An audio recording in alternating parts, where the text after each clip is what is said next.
the Raising the Bar podcast, brought to you by the Association of Gray's Inn Students. Hello and welcome to another episode of the Meet the Barrister series for the Raising the Bar podcast with me, Alana Hughes. In the Meet the Barrister series, I speak to a different guest barrister in each episode and discuss their path to the bar and their practice, as well as any other interesting topic of discussion that pops up. The aim of this series is to demonstrate that the bar is not a one-size-fits-all sort of profession, as it is sometimes wrongly assumed to be. Barristers come from a wide variety of backgrounds and specialise in many different areas of law. There is something for everyone. Before I introduce my guest, I just want to note that this episode is being recorded remotely. I am at my home and my guest is in theirs due to social distancing measures in the ongoing COVID-19 crisis. And there may therefore be a slight reduction in audio quality in this episode. We hope you won't mind. My guest today is Mary Pryor QC of 36 Group Chambers, London. Mary was called to the bar in 1990 and took silk in 2017. She specialises in homicide and serious sexual offences cases. Before moving into private practice, Mary worked as a court clerk for 6 years before completing a sponsored pupillage with the CPS, where she worked as a crime prosecutor and senior crime prosecutor for another 6 years. Mary is a prominent advocate for social mobility and diversity at the bar. She has very kindly joined me this evening to tell us about her journey to the bar and share some words of encouragement and advice to people who might often have the thought that someone like me does not belong in this profession. Mary, thank you so much for joining me. How are you? I'm very well, Alana. How are you? I'm very well, thank you. Guests don't often ask me that question. Well, they should. So, Mary, your interest in law was initially sparked by an A-level. But yes, from the beginning, there was a hesitance to chase a career as a lawyer. The A-level for you provided the opportunity, and a law degree provided the opportunity for you to do a good degree, as opposed to being any sort of specific gateway into a career at the bar. What was it then initially that transformed law from an interest into a serious career possibility for you? Well, that's a really good question. And the answer is slightly strange, I'm afraid, Alana, because I didn't think during the course of my law degree that I would end up a lawyer, because people like me didn't become lawyers. I was the first in my family to go to university, and my aim was to get a degree so that I could get a job where I didn't go to work in the dark or come home in the dark. Not a factory job, in other words. And so that was my purpose in doing a degree. And even at the end of it, I didn't really think that I could have a career in law, because I went to work for a company that sold Volvo cars for 12 months. I have to tell you, Alana, I was terrible at it. Absolutely terrible. But coming towards the end of that 12-month period, I spotted an advert in the local newspaper for a magistrate's courts clerk, which was a job that you simply needed a law degree for. So I went and did that. And it was whilst I was there watching advocates in court that I suddenly thought, I think I could do this. And it's interesting that you mention that, because often it takes exposure to the profession to see what actually happens, to feel that inside you that actually this is something that I might do. But for a lot of people, unfortunately, it's the exposure aspect that is the problem. If they don't have any family in the profession or they don't have any connections. And so for you then, that realization came a little bit later than it may have come for other people who do have, those privileges. Yes, it did. And when people have privilege, they have no concept of what it's like to be someone who doesn't have privilege. And so even in interviews, when I was looking for tenancies, for example, people would say to me, well, why on earth didn't you do any of the following things during your degree, or even before you did your degree? And the answer for the most part was, I was having to work in part-time jobs to earn money to afford to go and study. And that had never been a concept that the people asking me the questions had considered. And I think Just touching on that point, I was in a very similar situation coming through my degree and in pupillage interviews. That question was asked of me, especially in my scholarship interviews for Grays. There are going to be inevitable gaps in your CV when you are having to have the commitment of having a part-time job. But I think something that worked for me, and you might agree it might work for others as well, is the best way to be about that situation is just to be brutally honest and don't leave the gaps to be misunderstood or to have people read between the lines. It's just best to explain what your circumstances were, and often that's met with complete understanding.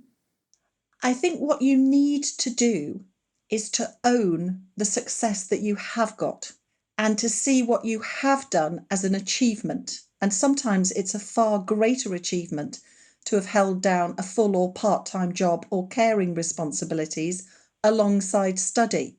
I think particularly in Gray's Inn, we have a really great tradition of embracing everyone from all cultures, all backgrounds, all traditions. And what we want to see is excellence. And excellence, in most cases, as a member of the bar, involves communication. Can you talk to people? And if you can talk to people, and a great way of showing that is because of jobs you've done where you have to speak to complete strangers, those are great skills, much underestimated from students, not from the people interviewing them. But I think it's often, Alana, the beginning of people starting a process of saying, not only it's not for me, but I will not be good enough. And that's what we've got to work on. And that leads nicely to what I wanted to discuss with you, which was the importance of role models. You are known for your commitment to social mobility at the bar, and you do a lot of work. You're very active on Twitter, webinars, seminars, advocacy training, your work as a interviewer for Gray's Inn on the scholarship panels, etc., etc. What is it that makes you want to do this work? Obviously, you must see that there's a need for it. For this profession, this tremendous profession, to survive and to grow, it must reflect the society we serve. And it is a service. This is a vocation as well as a profession. And for us to have the very best candidates, we need to have people from all walks of life, from all faiths, of all colour. And if we don't, we do a disservice to the people who we serve. And what I found when I started out was there were a lot of people who were willing to climb over me in the race that they had to progress, both men and women, sadly. And I was determined, if I ever reached the stage of having any kind of position within this profession, to walk beside the youngsters who were starting out and my colleagues, because it seems to me that the most wonderful thing in any job is the people around you and helping people to progress. Because law is a marathon, not a sprint. You will see people on your way up and you will see people on your way down. And there is no need ever to tread on someone, to trample on someone, to make them feel less than. So if I can do anything to encourage people to join and remain within this profession, to eradicate it from racism and sexism and any form of discrimination, then I will. I listened to your podcast episode with Sally Penny for the Talking Law podcast, and in it you mentioned how instrumental Michelle Simpson, criminal practice manager at 36 Group, was for you in your application for Silk. And Michelle is one of the few female practice managers that you mentioned in that podcast. But what struck me was, and what I wanted to ask you in relation to that, is what was it that held you back at that time from taking the plunge for Silk, even after all of your years of success as a senior junior? My success as a senior junior came from hard work and determination, but it came at a cost, because I had to learn all manner of things that I didn't know about and couldn't read in a book in order to be part of this group of people, because I had a very, very working class background. And I think despite my success, and I was a very successful junior barrister, I didn't feel that someone like me really was entitled to a profession like this, to a career like this. It took me a very, very long time to feel that I was worth it, that I fitted in, that I was equal to my peers. And I think that is one of the reasons why I hesitated a long time about applying for Silk, because I didn't think people like me became a barrister, but I most certainly didn't think people like me became a Silk. And I suppose then that links quite nicely to the importance of role models, because it was the fact then that someone else, Michelle, believed in you and encouraged you to do it that in the end made you take the plunge. So we need to surround ourselves with people in this profession who are going to lift us up and encourage us and build us up and sort of turn deaf ears onto the naysayers. Alana, that's so true. It is, or can be, and particularly now during COVID, it can be a very lonely profession, because often you are against the person who you are in court with. It's very rare that there is teamwork in the traditional sense of the word. And you sometimes have very difficult days. Often you have to make judgment calls, make tactical decisions at the last minute. And it is hard. It's hard work, this profession. And you can easily become disillusioned or frustrated or just isolated. And that's why it's absolutely essential that you surround yourself with positive people who are willing to assist you in the same way that you will assist them, so that you walk beside each other and provide a good and strong support network. So you specialise in homicide and serious sexual offences cases, as I mentioned in my introduction. And obviously the nature of that work is very serious, it's heavy, there are high stakes. What are the required attributes for a barrister who specialises in this area of work? The first thing that you need to do, particularly when dealing with sex offences, is to understand that most of the people who need to be heard, most of the victims of sexual offences, have been traumatised emotionally and sometimes physically by what's happened to them. In the same way, if you are defending someone who may have been falsely accused of such matters, they will also have been traumatised and may feel completely as if their life is entirely over. So the first thing that you must have is really good communication skills. The second thing that you must have is an understanding that it's not about you. This job is not about how special or important you are. It is about being a voice for the person that you're representing. The next thing that you must have is an understanding of human nature, trying to be able to get the best out of someone. And the other thing, the fourth thing that you must have, is the willingness and understanding that you must constantly learn. We're all learning new techniques of questioning, new techniques of getting the best out of witnesses, technology, allowing those who would never in the past have been able to be heard, the very young, the very old, those with learning and communication difficulties. So you must always have an open mind. And finally, the real thing that's difficult to develop, but you must develop it, is to understand that what is required of you is your forensic skills as an advocate. You mustn't get involved in the work. You mustn't take sides or have your work impeded in any way by over emotion and over sympathy. What is required of you, it is your forensic skill. And that is what's important. And it seems to me if you have all those qualities, you will make an excellent advocate in this field. Do you think to an extent that it might be quite normal for barristers who are very young in their practice to struggle with that last requirement, especially whenever, the issues, say, for example, that you would deal with on a daily basis may be the sort of thing that people never come across in their ordinary lives. And so initially there might be sort of a difficulty in that, not getting involved too heavily, as you say. Do you think it comes with experience? It's not something that you can expect yourself to do from day one? I think from day one, you need to understand that you're going to feel great emotion in your first few years of practice, and to understand that it's going to happen and learn ways of coping with it and dealing with it.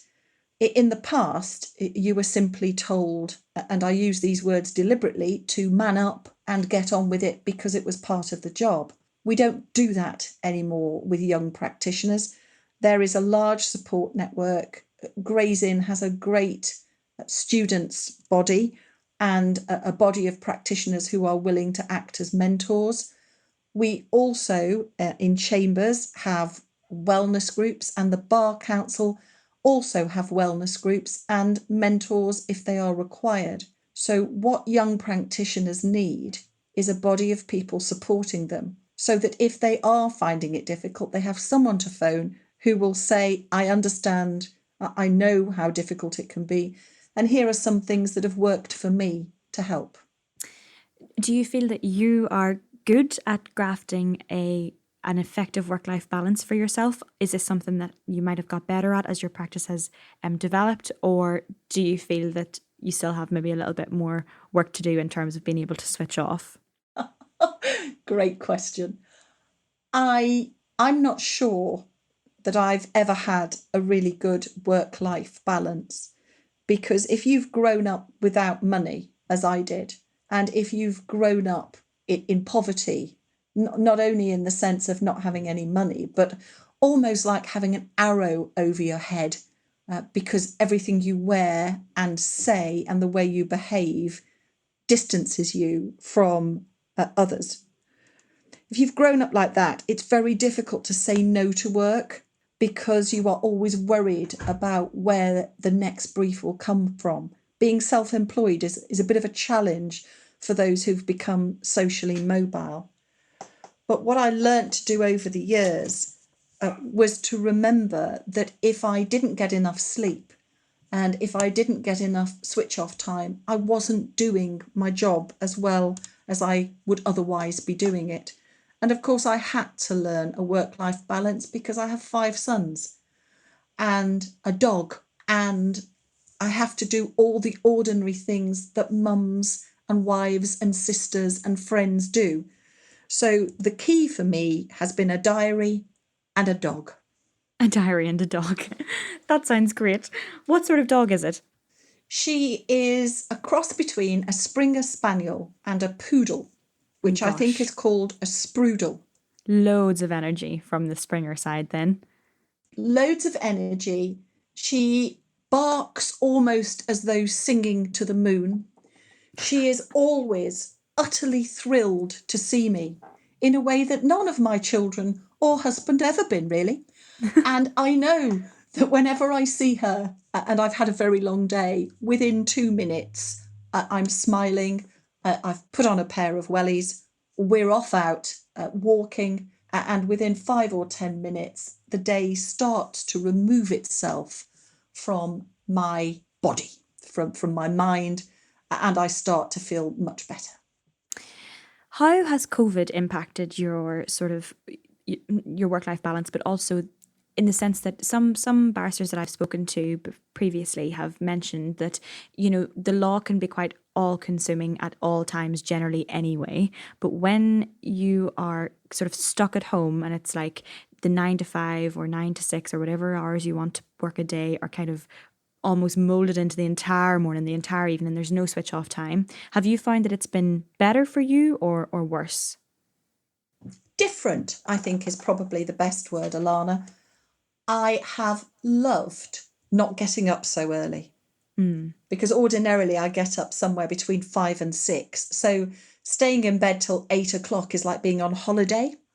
And I've very much enjoyed not having to put a suit on every day in order to sit in front of a screen for 10 minutes for a hearing.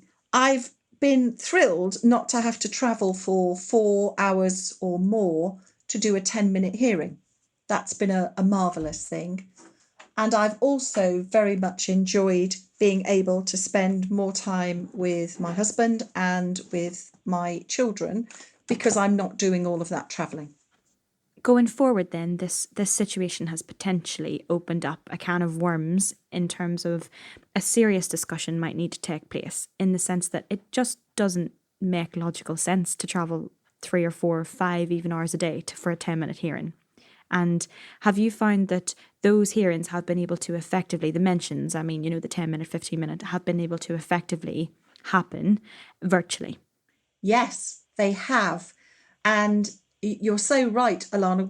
We do need to think about how we work, our ways of working, because just because we've done something for a long time doesn't mean we have to continue to do it, particularly in circumstances where it can limit or in fact prevent certain groups of people from practicing at the criminal bar, at the family bar, in civil courts. So, for example, many women give up a career at the criminal bar when they have children because they simply can't manage, they can't juggle the travelling and the childcare. And that's a great loss to the profession. The same applies in all aspects of the profession, I know, but significantly more, I think, in criminal law. And if we are able to organise our diaries so that we can cover our own work in terms of mentions and short hearings, so that we don't have to spend hours and hours travelling on days when it's not a trial, it will be for the benefit of the profession as a whole, and as a result, for the benefit of those we represent. I just wanted to discuss now your work that you have done as an interviewer for Gray's Inn Scholarships. Hopefully, a lot of people who listen to this podcast will be prospective scholars, prospective BPTC or GDL students interested in a career. And I suppose a poignant question for me to ask on behalf of them might be, what are some of the things that you really look for in a candidate who is sitting in front of you wanting a scholarship to pursue a career at the bar? I want to see someone who wants to be a barrister. And we have people who come along who don't really know what a barrister does and aren't really sure what qualities and skills they require. So I think what I would say to people who want to win a scholarship is to do your research, because there is so much that you can find on the Gray's Inn website, on the Bar Council website, and just on the internet about what being a barrister means and what you have to do. And to use, particularly now in COVID times, Alana, where much more is on offer online, to use these times to take part in online mooting or taking part in discussions and debates, listening in to things like podcasts. Because if you do that, it shows someone like me that actually you are interested in being a barrister. It's what you are looking to do. It's what you want. And when someone has done those things, it becomes obvious. And they've made connections both on, say, LinkedIn and Twitter or with other people in the inn from which they've benefited. So each time that you do one of these things, it's a bit like throwing a pebble in the river. The ripples go, and when they do go, you have more and more opportunities. For people who have no connections, no legal connections, it does take courage to put yourself forward for something like mooting. Of course it does. It must be terrifying to even think about it. But my advice would be just give it a go. Give it a go in circumstances where no one is going to judge you badly and you can make your mistakes and practice, because that's the benefit of these COVID times. You can do 2 or 3 things of an evening and you don't have to move from your armchair. And if people haven't done those things, it does become obvious. Now, these things are free and they can be done in the evenings at a time when perhaps parents have put children to bed or caring responsibilities are less. And so it is a much more socially inclusive time. And there are lots and lots of people who are offering their services online for free to students. So what I'd like to see is people who are taking advantage of what's on offer. You just mentioned mooting, and I just want to read out a recent tweet of yours that I came across back when you tweeted it, actually, not in relation specific, because I do follow you, but I think your Twitter's fantastic. And anybody who is listening, who is interested in following a QC, who is very active and encouraging on Twitter, Mary's handle is, let me just give you a little plug, Mary. Thank you. At Prior QC. So there we go. You can go on Twitter and follow Mary there, but you'll see things on Mary's Twitter like this. Mary said, "Are you getting ready to go to university to study law? Use your first 2 years wisely and make sure you do mooting, debating, shadowing and mini pupilages, because you won't have time in year 3. Start this course with an end in mind and do all you can to achieve it." And I think what struck me from that is the need for proactivity. You cannot rest on your laurels if you want to get into this profession. You've got to be proactive in arming yourself as much as possible before every interview with as much experience, as much exposure as you possibly can to sort of demonstrate that you want it. Yes, you do. And you need to think about it as if you are looking at winning a prize. So if I were to say to you, if you do this, you can earn a lot of money every year, almost like winning the lottery, except it's over the course of your lifetime rather than all at once. You'd put a lot of effort in to do that. And that's what this is. This job is, I think, the best prize ever.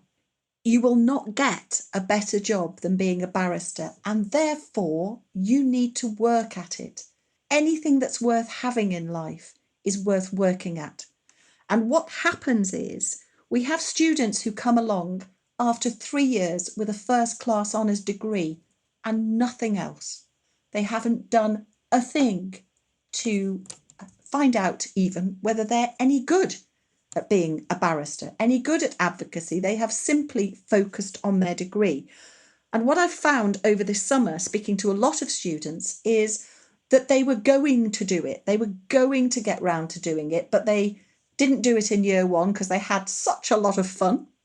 And they didn't do it in year 2 because they sort of didn't get round to it. And then after 3 years, they didn't have the time to do it because they had so much work to do, and therefore they didn't do anything at all. And there are a lot of people who feel that they've got a law degree and that is some sort of rite of passage. So in other words, I've got my law degree, now give me a job. And if anybody still thinks that, who's listening, you're wrong. It doesn't work like that. You will be competing with lots of other people who've got the same qualification as you, but who have set out from the time they start their law degree to make sure they use those 3 years to the best of their ability and to their advantage to do everything they can to prepare themselves for their career in law. And just finally, Mary, I just wanted to discuss the importance of that preparation and that need to be proactive and be prepared, particularly in the context of social mobility, where you have not come from a background where, say, for example, public speaking has been part of your childhood, or you don't have any connections in law and you've not been exposed to sort of legalese or any sort of the way that barristers or lawyers behave or interact with others in your lifetime. You've not been fortunate enough to therefore to get any informal work experience or the likes. Without, it is unfair that this is the case, but it sort of is the reality for a lot of people, that there just needs to be an enormous effort from you to bring your CV and your experience up to the standard required for scholarship interviews or for pupillage interviews. And so from the get-go, it just needs to be that sort of acceptance that, okay, well, you know what, I don't have any connections in law. I haven't had XYZ that would be great to have had by now, but there are lots of people and lots of places where I can get that. And it just takes a little bit of looking, and actually not even really a little bit of looking, because as soon as you put it into Google, it's all there. And especially with Grays, the likes of this podcast, for example, Twitter, LinkedIn, and something that I found in my experience coming through was that I never, ever had a barrister who was anything less than extremely accommodating in terms of giving advice or helping me to get experience. And I really do feel that this profession is one where we do all look after each other, and you need to feel like you will be welcomed and that you can get the experience you need, but you just need to put yourself out there for it. Do you know what, Alana? The biggest problem that most people have who have come from a non-traditional background is themselves. It isn't the people within this glorious profession who are, for the most part, warm and welcoming and who will help, as you said.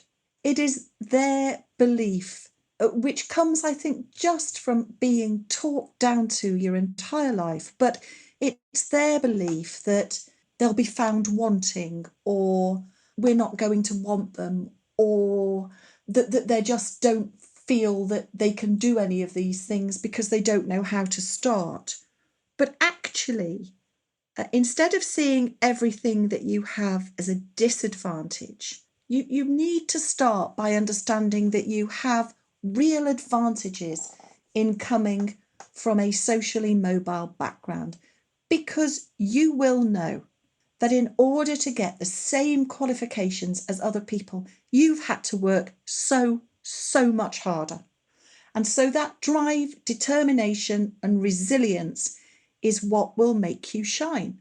But you have to want it enough to do that really difficult thing for those who are socially mobile, and which is to understand that you might fail and to give it a go and just stand up and say something. I had the privilege last year, and it was a tremendous privilege, of going to the Circuit Gray's Inn Advocacy Day in Birmingham.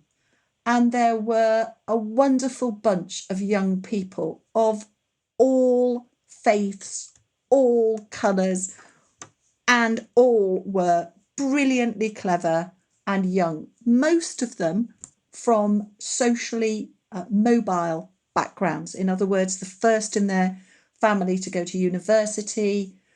Many were mature students, many had disabilities. It was just such an amazing bunch. And at the end of the day, after they'd done all of this advocacy, which they all did really well, I had them all in a room together and I asked them what their best quality was, and there was silence. Silence. And because I'm a mum, I suppose, and because I'm used to speaking to teenagers, I said, right, come on, up you get, stood them all up, and I made them look at each other, and I said, some of the people you're looking at are going to be superb, busy advocates. Some are going to be judges. Some are going to be trailblazers. What are you going to be? Who are you going to be? Now, tell me what your best quality is. And then we started. So I think what we must, as a profession, offer students is some guidance about the old imposter syndrome, and understanding that there is a place in this profession for you. We want you. We will welcome you. But you must want it back, and you must do everything you can, as you've done all through your life up until now, to keep shining. And if you do that, this profession will welcome you, because the only thing that we care about is your ability. I can say that once I got into this profession, no one asked me what my mum or dad did, or where I went to school, or what my A-level grades were, or anything of that nature. I was accepted because of my ability, and so will you be. One final question, Mary, and I think I know the answer, but I just love to ask this question anyway. Do you love your job? And if so, why? I love my job beyond measure. And I love my job because each and every day I must think intellectually, and I must pit my wits against someone of equal or greater intelligence than me. I must represent the most vulnerable in society, and I must do so in a way that combines my knowledge of law and my ability to communicate to a jury who are just members of the public. And I never say ordinary members of the public, because I don't think anyone is ordinary. Almost everyone I've ever met has been extraordinary. And as a woman, there are two specific things about this job that I utterly adore. The first is I do not have to worry about what I wear every day, because what I wear every day is almost the same school uniform I wore throughout my school life. I wear a black suit and a white shirt. There we are. Wonderful. And the second thing I love about this job as a woman is that the older I get, the more respected I am. And even now, even these days, there are very few jobs where, as you age as a woman, you are respected more. I don't have a date where I'm going to be slung off because my face doesn't fit. My dad always used to say, by the way, I had a great face for radio. So I've never been a person who's relied on my looks. I've always been a person that relies on my abilities, and I hope more than anything on my humanity.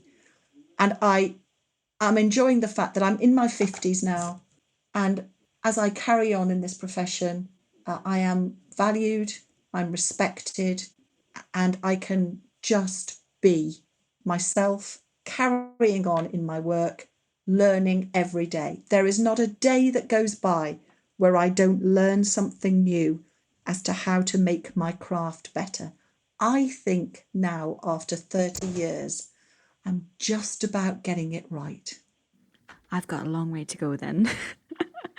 You, I think I have a long way to go, Alana. But I think that's the pleasure of this job, isn't it? That you can always learn more. There's Exactly. always something that you can improve on. And if you want this job and if you want to be an advocate, you'll always want to do that. And the other thing is that the people in this profession are just so much fun to be around. You can meet someone you've never met before and have a cup of tea with them, and you become great friends very quickly because we have far more in common than divides us.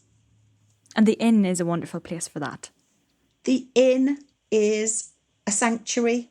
It's a place where we are constantly trying to make life better for our members and our students. Last night, I was in a 2-hour meeting where we were trying to discuss how to make sure again and again that our application process and our interview process is fair and transparent, working for everyone. There's a huge bunch of people working on social mobility and student issues. I adore it. I think it is one of those places where you walk into that courtyard, you feel a sense of peace. And for me, I feel very much like I'm going home.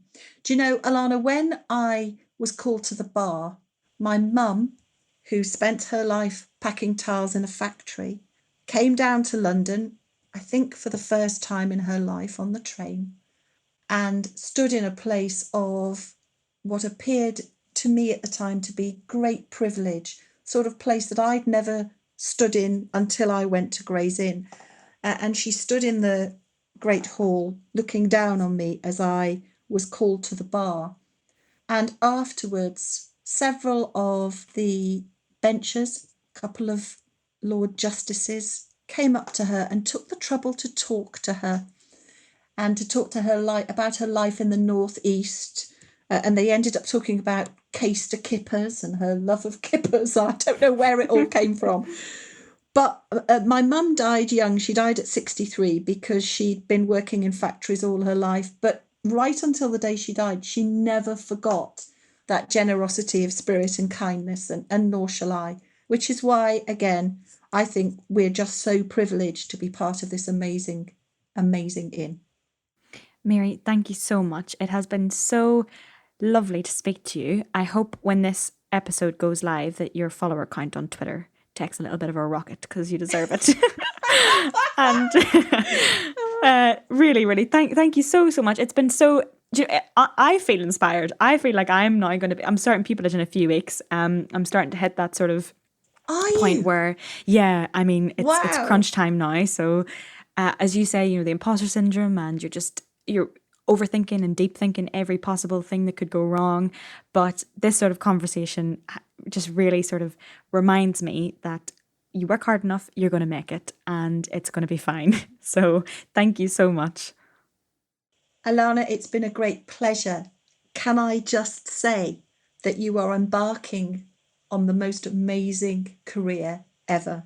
And if at any stage you feel, as I'm sure you will, an imposter, or that it's just not happening as quickly as you'd like, and it's all a bit scary and so on, just remember there are a great body of people in your inn and in this profession who will be thrilled to walk beside you as you shine. I hope it goes really well. Mary, thank you so much. Thanks for listening to the Raising the Bar podcast. Please subscribe, rate and review. And for more information, check us out on Twitter at RaisingTheBarGI.